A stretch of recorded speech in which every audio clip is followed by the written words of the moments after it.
Hello friends, good morning and welcome to my Commerce and Management Guru channel. I am Ashok Kumar Sao. Here I am presenting you with Corporate Accounting subject part 1.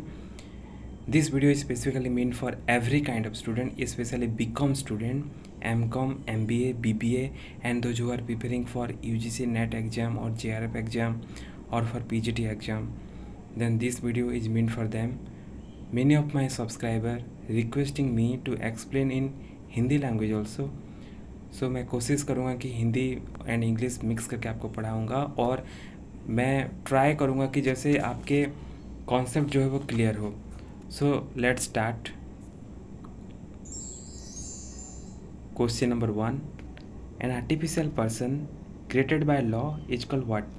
So here the options are company, sole trading business, partnership firm, all of this. So here the answer will be option number A, that is company. Next question, capital of a company is divided in units which is called what? Option number A, bond. Option number B, debenture. Option number share. Option number D, stock. So here the correct answer will be option number C, that is share. चाहे वो कोई भी company क्यों ना हो, उसको उसका जो कैपिटल अगर बहुत स्मॉल यूनिट्स में डिवाइड हो रहा है तो हर एक unit, each unit is known as share. Question number 3. The owners of the shares are called what? So here the options are share capital, creditors, debtors, shareholders. So यहाँ पे answer क्या होगा आपके shareholders होगा. और एक बार shareholders generally two types. One is equity shareholder, another is preference shareholders. So here equity shareholders are considered as the real owner of the company, and preference shareholders are the creditors of the company. So these two things are very important. So ये आपको याद रखना है. Next question number 4. Authorized capital of a company generally mentioned in what? So here the options are MOA, that is Memorandum of Association. Option number B, AOA, that is Articles of Association. Option number C, that is Prospectus. Option number D, none of these. So here authorized capital means what? Now authorized capital means the maximum amount of capital that a company can issue to the public.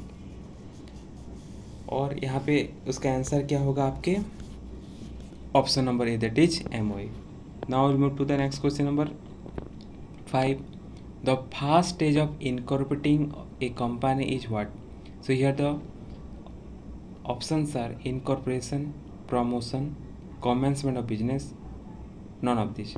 So here the correct answer will be option number B, that is promotion. ये जो होता है आपके stages of incorporation होता है. पहले क्या होता है प्रमोशन, उसके बाद क्या होता है इनकॉर्पोरेशन और रजिस्ट्रेशन, उसके बाद क्या होता है commencement. Next question number 6. Those preference shares which do not carry the right to receive arrears of dividend. So here the options are non-participating preference share, irredeemable preference share, non-cumulative preference share, non-convertible preference share. तो यहाँ पे आपका options क्या होगा, correct option क्या होगा non cumulative preference share, that is option number C. Next question number 7. So यहाँ पे पूछा गया है कि share allotment account is a dash account. So यहाँ पे आपके ऑप्शंस है income account, liability account, expense account, asset account. So here the correct answer will be option number D, that is asset account.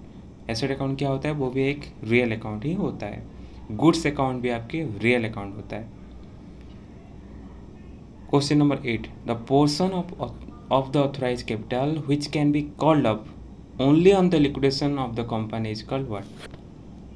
यहाँ पे बोला गया है कि ऑथराइज्ड कैपिटल का एक पार्ट है जो कि कॉल्ड अप होता है कब ना, जब एक कंपनी लिक्विडेट हो जाता है. ठीक है, तो कंपनी लिक्विडेशन टाइम में जो कैपिटल कॉल्ड अप होता है उसको हम क्या बोलेंगे, उसको हम बोलेंगे रिजर्व कैपिटल. ठीक है, so here the correct answer will be option number A, that is reserve capital. Now will move to the next question number 9. Those company whose shares are listed on a recognized stock exchange for public trading, that company is known as what? So here the options are government company, private company, listed company, 1% company. So here the correct answer will be option number C, that is listed company. और एक बात दोस्तों, generally stock exchange 2 types होते हैं. One is Bombay stock exchange, और Bombay stock exchange को oldest stock exchange भी बोला जाता है. Bombay stock exchange consist of 30 companies, 30 company होते हैं, और उसका इंडिसेस क्या है, सेंसेक्स होता है. और एक है आपके नेशनल स्टॉक एक्सचेंज, एंड इसका इंडिसेस क्या है, Nifty 50, and this national stock exchange consist of 50 listed companies. ठीक है, ये जो पॉइंट है बहुत ही इंपॉर्टेंट दोस्तों, याद रखिएगा. Next question number 10. If a share of rupees 100 on which rupees 70 has been paid and then after it is forfeited, it can be reissued at the minimum price of what? So here the options are rupees 100, rupees 170, rupees 70, rupees 30. तो यहाँ पे क्या बोला गया है कि एक share का दाम कितना है, 100 है. तो यहाँ पे कितना पैसा दिया गया है, only 70 rupees, in the form of share application भी हो सकता है, शेयर अलॉटमेंट भी हो सकता है, और फास्ट कॉल भी हो सकता है, वो कुछ भी हो सकता है. बट यहाँ पे क्वेश्चन क्या पूछा गया है ना, 100 में से ओनली 70 रुपया जो है वो पेमेंट किया गया है.